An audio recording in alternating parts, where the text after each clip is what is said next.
नमस्कार। झारखंडी अपडेट में आपका बहुत बहुत स्वागत है। झारखंड की हर छोटी बड़ी खबरों के लिए चैनल को सब्सक्राइब करना बिल्कुल ना भूलें। झारखंड में बदला मौसम का मिजाज, आज से बारिश के आसार, गर्मी से मिलेगी राहत। लगातार गर्मी और लू के बाद राजधानी सहित कई इलाकों में बादल छा गए और कुछ देर के लिए कहीं कहीं बारिश भी हुई। मौसम विभाग के अनुसार 21 से 24 अप्रैल तक मौसम में बदलाव के संकेत हैं। 21 अप्रैल को रांची और आसपास के इलाकों में तेज हवा के साथ बारिश हो सकती है। 23 अप्रैल को हवा की गति 30 से 40 किलोमीटर प्रति घंटा रहने की उम्मीद है। बारिश और बादल छाए रहने से वायुमंडल में नमी आएगी। इससे अधिकतम तापमान में और 2 से 3 डिग्री सेल्सियस की गिरावट आएगी। अब झारखंड में भी बोतल से निकला शराब घोटाले का जिन्न, बीजेपी ने हेमंत सोरेन को घेरा। दिल्ली में शराब घोटाले केस में उप मुख्यमंत्री मनीष सिसोदिया जेल में है। मुख्यमंत्री अरविंद केजरीवाल से पूछताछ हो रही है। जहां बीजेपी दिल्ली की आप सरकार पर भ्रष्टाचार का आरोप लगा रही है, वहीं मुख्यमंत्री केजरीवाल कहते हैं कि यह विपक्ष की आवाज दबाने की केंद्र सरकार की साजिश है। दिल्ली के बाद अब झारखंड में भी शराब घोटाले का जिन्न निकल आया है। झारखंड बीजेपी ने मुख्यमंत्री हेमंत सोरेन पर शराब घोटाले में संलिप्त होने का आरोप लगाया है। बाबूलाल मरांडी ने प्रेस वार्ता और सिलसिलेवार ट्वीट के जरिए गंभीर आरोप लगाए हैं। बाबूलाल मरांडी ने कहा कि भ्रष्टाचार के लिए ही छत्तीसगढ़ की शराब नीति झारखंड में लागू की गई और वहीं की कंपनियों को ठेका दिया गया। जमीन घोटाले की जांच दूसरे जिलों तक भी पहुंची। अब रांची समेत इन जिलों की जमीनों की डीड भी जांचेगा ईडी।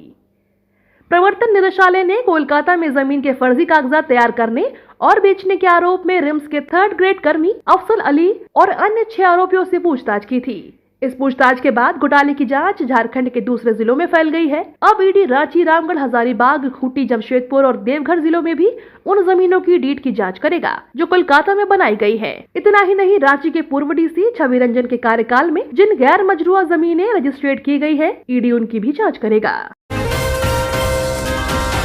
ईद को लेकर रांची मेन रोड का रूट डाइवर्ट, इस रास्ते से आ जा सकेंगे वाहन।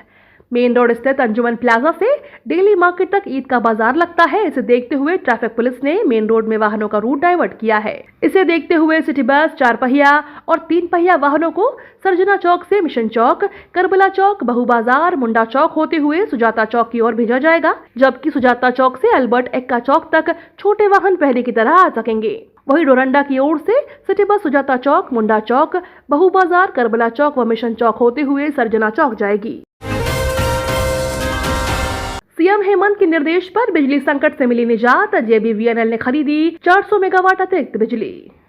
झारखंड में राजधानी रांची सहित सभी जिलों में बिजली की आंख मिचौली से राहत मिलने की उम्मीद है। मुख्यमंत्री हेमंत सोरेन के निर्देश का असर दिखने लगा है। झारखंड बिजली वितरण निगम की रिपोर्ट के मुताबिक राज्य में लगातार दूसरे दिन भी फुल लोड बिजली की आपूर्ति की गई है। राहत की बात यह है कि जेबीवीएनएल ने इंडियन एनर्जी एक्सचेंज के अगले 10 दिनों में प्रतिदिन 400 मेगावाट अतिरिक्त बिजली की अग्रिम खरीद सुनिश्चित कर ली है। मांग और आपूर्ति से लगभग उतने ही का अंतर बना हुआ है। जेबीवीएनएल के इस प्रबंध से लोड शेडिंग शून्य हो गया है। दूसरी ओर स्थानीय स्तर पर ब्रेकडाउन को दुरुस्त कर जल्द आपूर्ति बहाल करने के प्रयास में जेबीवीएनएल की टीम को मुस्तैद कर दिया गया है।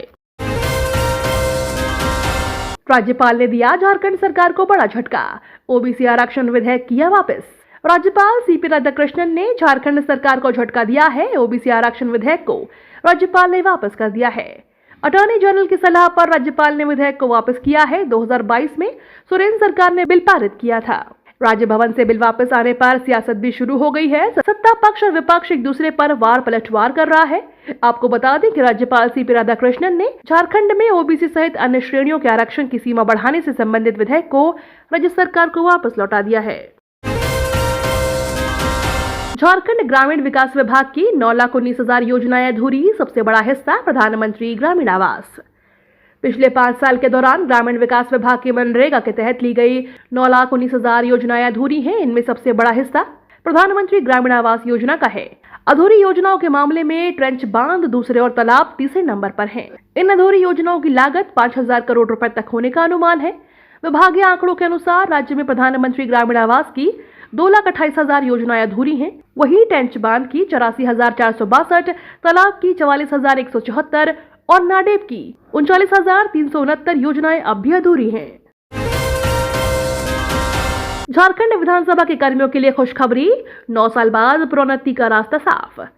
विधानसभा में कार्यरत चतुर्वर्गीय कर्मियों की प्रोन्नति का रास्ता खोला गया है। प्रोन्नति को लेकर विधानसभा सचिवालय 23 अप्रैल को समिति प्रतियोगिता परीक्षा का आयोजन किया है। इस परीक्षा में सफल कर्मियों को कनीय लिपिक, कनीय सचिवालय सहायक और सुरक्षा प्रहरी में प्रोन्नत किया जाएगा। विधानसभा में 9 वर्षों बाद किसी पद में प्रोन्नति की प्रक्रिया शुरू की गई है। इससे पूर्व वर्ष 2014 में तत्कालीन स्पीकर शशांक शेखर भोक्ता के कार्यकाल में कई पदों पर प्रोन्नति दी गई थी। इसमें सहायक से लेकर सचिव स्तर के पद पर प्रोन्नति हुई थी। इधर विधानसभा में चतुर्वर्गीय कर्मियों से समिति ने परीक्षा में शामिल होने का आवेदन मांगा है। झारखंड के 18 जिलों में फैला कोरोना, रांची में सर्वाधिक एक्टिव केस। झारखंड में कोरोना का संक्रमण लगातार बढ़ता जा रहा है। स्थिति यह है कि बीते 20 दिनों में राज्य में कोरोना के एक्टिव मरीजों की संख्या 8 गुना से ज्यादा बढ़ गई है। बीते 31 मार्च को राज्य में महज 27 एक्टिव मरीज थे, जो 19 अप्रैल को बढ़कर 219 पहुंच चुके हैं। नए मरीजों के मिलने की रफ्तार में 4 गुना से अधिक वृद्धि हुई है। आंकड़ों की बात करें तो 1 से 10 अप्रैल के बीच राज्य भर में 78 नए कोरोना मरीजों की पहचान हुई थी, यानी प्रतिदिन औसतन 7.8 मरीज मिले थे, जबकि 11 अप्रैल से 19 अप्रैल में 305 मरीजों की पहचान हुई है, यानी बीते 9 दिनों में प्रतिदिन औसतन 33 मरीज मिले हैं। जमशेदपुर में गहराया पेयजल संकट, तब फूटा लोगों का गुस्सा, सड़क पर उतरकर जताया विरोध। बढ़ती गर्मी के साथ झारखंड में पेयजल संकट गहरा गया है। बढ़ते तापमान की वजह से नदी, तालाब और झरने जैसे जल स्रोत सूख गए हैं और भूमिगत जल का स्तर भी काफी नीचे चला गया है। स्थानीय निकाय और प्रशासन द्वारा किया जा रहा इंतजाम नाकाफी साबित हो रहा है।